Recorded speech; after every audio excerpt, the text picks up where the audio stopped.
Start.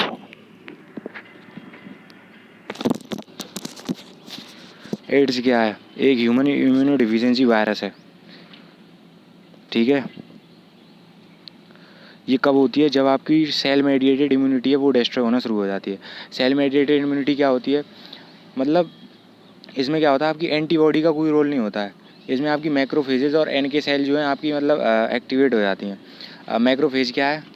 Macrophage एक तरह की WBC का टाइप है, और एनके सेल एक नेचुरल किलर हैं जो कि कई सारे टाइप के ट्यूमर को कंट्रोल करते हैं और माइक्रोबियल इन्फेक्शन को उनको रोकथाम करके। एंटीजन और एंटीबॉडी में क्या डिफरेंस होता है? एंटीजन क्या होता है, हमारी बॉडी में एंटर कर जाते हैं और डिजीज़ कॉज कर देते हैं, लेकिन एंटीबॉडी हमें एंटीजन से बचाती है, यानी कि बीमारियों से बचाती है। ठीक है, और आपको टी सेल बता दें। टी सेल मतलब टी लिम्फोसाइट। ह्यूमरल इम्यूनिटी आप पूछोगे क्या होती है? ये कुछ ज़्यादा कुछ नहीं होती, इसमें एंटीबॉडी और मेडिएटेड का कॉम्प्लेक्स बन जाता है। ये आपकी ह्यूमरल इम्यूनिटी पे प्रभाव डालती है और आपकी ऑटो इम्यूनिटी पे प्रभाव डालती है। ह्यूमरल इम्यूनिटी में आपके कई सारे मैक्रोमोलिक्यूल आते हैं, और इन मैक्रोमोलिक्यूल में आपकी एंटीबॉडी, आपकी प्रोटीन वगैरह सब आ जाते हैं, और ये सब सेल के बाहर प्रेजेंट होते हैं। सेल के बाहर जो फ्लूइड होता है उसके अंदर प्रेजेंट होते हैं। ह्यूमरल इम्यूनिटी ये ज़रूरी होती है किसी भी बैक्टीरिया से लड़ने के लिए। ऑटो इम्यूनिटी क्या होती है?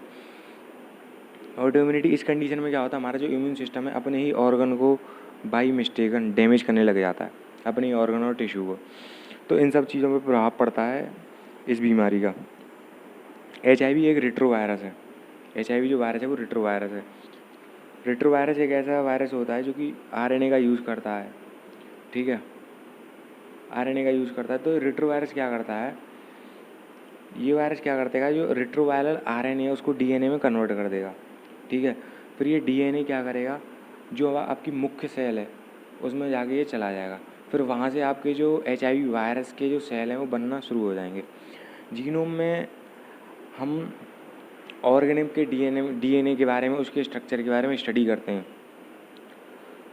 और रूट ऑफ ट्रांसमिशन कैसे ये हो सकती है। अगर आप विदाउट कॉन्डम का यूज़ करके किसी इन्फेक्टेड जिसको HIV वायरस है उसके साथ सेक्स करते हो तो आपको ये बीमारी, आपको ये वायरस आपकी बॉडी में एंटर हो जाएगा।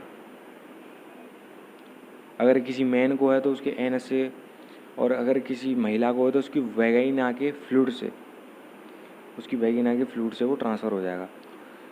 कोई HIV वायरस वाला पेशेंट है और वो किसी हेल्थी पर्सन को ब्लड डोनेट करता है, जब उसको ज़रूरत पड़ती है, जब वो ब्लड डोनेट करता है तो उसके खून से HIV वायरस हेल्थी पर्सन के खून में चला जाएगा और उसको HIV एड्स की बीमारी हो जाएगी। किसी मदर को, किसी माँ को HIV वायरस उसके अंदर है, अगर वो अपने बच्चे को दूध पिलाती है तो दूध पिलाते समय दूध के ज़रिए उस बच्चे में वो वायरस एंट्री कर जाएगा। इन्फेक्टेड निडल्स का यूज़ करके भी ये हो जाता है। एटियोलॉजी क्या है? एटियोलॉजी कारण क्या है? HIV हमें पता है कि ह्यूमन रेट्रोवायरस है। इसकी एक फैमिली होती है लेंटिवायरस फैमिली। हर चीज़ की एक फैमिली होती है, कोई भी वायरस हो, कोई भी प्रोटोजोआ, बैक्टीरिया, फंगस, हर चीज़ की फैमिली होती है। जैसे किसी की ब्राह्मण फैमिली, किसी की कुछ और फैमिली, करोड़पति वाली फैमिली, तो उसमें से कोई मेंबर, ऐसी लेंटिवायरस वायरस वाली फैमिली है। ये अलग तरह के वायरस होते हैं, उनकी फैमिली में से एक वायरस का नाम है HIV, उनका ये फैमिली मेम्बर है। दो तरह HIV वायरस, ये नहीं है कि HIV पाया जाता है। HIV के दो तरह के पार्ट पाए जाते हैं। HIV जो फर्स्ट है वो US, यूरोप और सेंट्रल अफ्रीका के लोगों में आपको देखने को मिलेगा। यानी कि HIV फर्स्ट वाला जो पोर्शन है, ये वाला वायरस उनके अंदर देखने को मिलेगा, जिसकी वजह से उनको एड्स नाम की बीमारी हो जाती है। और HIV 2 आपको ज़्यादातर वेस्ट अफ्रीका में मिलेगा, वेस्ट अफ्रीका के लोगों में। इसके लक्षण क्या हो सकते हैं? अचानक से आपका वेट लॉस होने लगेगा, मतलब बहुत ज़्यादा वेट लॉस होगा, बड़ी तेज़ी के साथ होगा। आपको बार बार बुखार आएगा। रात को सोते समय आपको काफ़ी ज़्यादा पसीना आएगा, और आपको इतनी थकान महसूस होगी कि आप एक पन्ना भी नहीं लिख पाओगे अगर पढ़ाई कर रहे हो या कुछ भी, इतनी थकान महसूस होगी। आपकी आँखों में, आपकी ग्रोइन यानी कि जो पेनिस होता है, पेनिस के नीचे जो दो जो लटके हुए रहते हैं उसे कहते हैं ग्रोइन। अब वहाँ पे फोड़ा बन जाए और वो लंबे समय तक रहे तो वो एड्स की बीमारी का लक्षण है। आपकी गर्दन पे वो फोड़ा लंबे समय तक रहे, ट्यूमर रहे, तो वो एक एड्स का लक्षण है, हर बीमारी से कई सारी बीमारियाँ कनेक्टेड रहती हैं। ये नहीं है कि ये बीमारी है तो वो दूसरी बीमारी नहीं होगी, वो भी बीमारी हो सकती है। जिसको ऑस्टियोपोरोसिस था, नहीं, जिसको रूमेटॉइड आर्थराइटिस था, उसको चांसेस हैं कि उसको ऑस्टियोपोरोसिस हो जाएगा। उसी तरह से ये बीमारी भी कहीं ना कहीं किसी न किसी से जुड़ी हुई है। अगर आपको डायरिया 1 हफ्ते से ज़्यादा तक होता है तो भी ये एक एड्स का लक्षण है। आपके मुंह में, आपके एनस में, आपकी जेनाइटल यानी कि जो आपकी सेक्स ऑर्गन है, अगर वहाँ पे घाव बनाए हुए हैं लंबे समय तक, तो ये एड्स का लक्षण है। निमोनिया हो जाता है। निमोनिया में क्या होता है, आपके जो फेफड़े हैं उनमें फ्लूइड बढ़ जाता है, जिसमें सांस लेने में दिक्कत होती है। फ्लूइड यानी कि कफ वगैरह जम जाता है, इससे सांस लेने में दिक्कत होती है। आपको निमोनिया हो गया तो, और निमोनिया ठीक नहीं हो रहा है, इसमें आपको सर्दी भी होती है, तो निमोनिया ठीक नहीं हो रहा तो भी आपको एड्स की बीमारी है। इन्फेक्टेड बॉडी फ्लूइड यानी कि ये बीमारी हो कैसे रही है, पैथोजेंस की अगर हम बात करें कैसे ये एंट्री कर रही है, तो एंट्री क्या है, जैसे कि मान के चलो आपने फ्लूइड की जड़ी है, या फिर मान के चलो जिसको HIV वायरस के नाम की बीमारी है, उसने अपना ब्लड डोनेट कर दिया किसी हेल्थी पर्सन को, तो उसके अंदर HIV वायरस एंट्री कर गया। उसके अंदर HIV वायरस एंट्री करने के बाद वो उसके अंदर इन्फेक्शन फैला देगा। फिर HIV वायरस क्या करेगा, उसके टी लिम्फोसाइड वाला जो सेल है, जो WBC वाला जो सेल है, जो हमें बैक्टीरिया वायरस से बचाता है, उस पर अटैक करेगा, उसके न्यूक्लियस पे अटैक करेगा, उसके न्यूक्लियस पे अटैक करके उसको कमज़ोर बना देगा,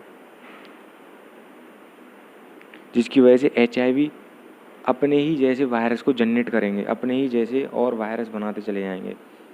HIV रिप्लिकेट्स में क्या होता है, अपने ही जैसी कॉपी वाले वायरस, अपना ही क्लोन बना लेना।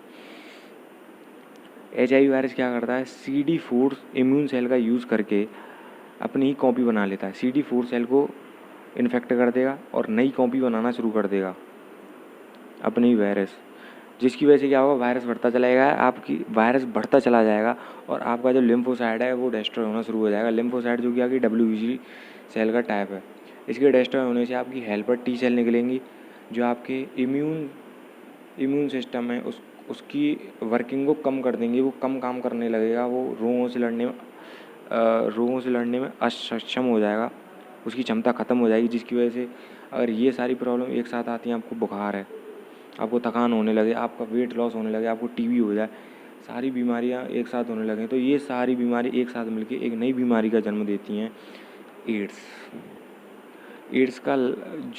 एड्स बीमारी को डेवलप पूरा होने में 7 से 10 साल का समय लगता है। और डायग्नोसिस आप इल्सा टेस्ट करा सकते हो। इल्सा टेस्ट में क्या होता है, पेशेंट के ब्लड का टेस्ट लिया जाता है, उसमें एंटीबॉडी की क्वांटिंग की जाती है कि इसमें एंटीबॉडी कितनी बची है, यानी कि रोगों से लड़ने की क्षमता है इसमें कितनी बची है। कम बची है तो उसको एड्स बहुत ज़्यादा हाई लेवल पे है। ट्रीटमेंट कैसा है, reverse transcriptase inhibitor. Reverse transcriptase क्या होता है, पहले ये समझो। ये एक ऐसा प्रोसेस होता है जिसमें सेल में होता है, जिसमें एंजाइम कॉपी बनाता है, कॉपी DNA की RNA से।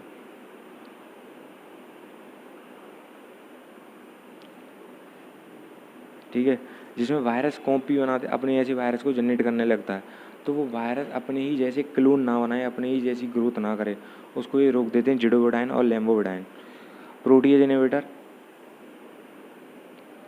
ये क्या करते हैं, प्रोटीएज इनहिबिटर क्या करते हैं, HIV वायरस की ग्रोथ को रोक देते हैं।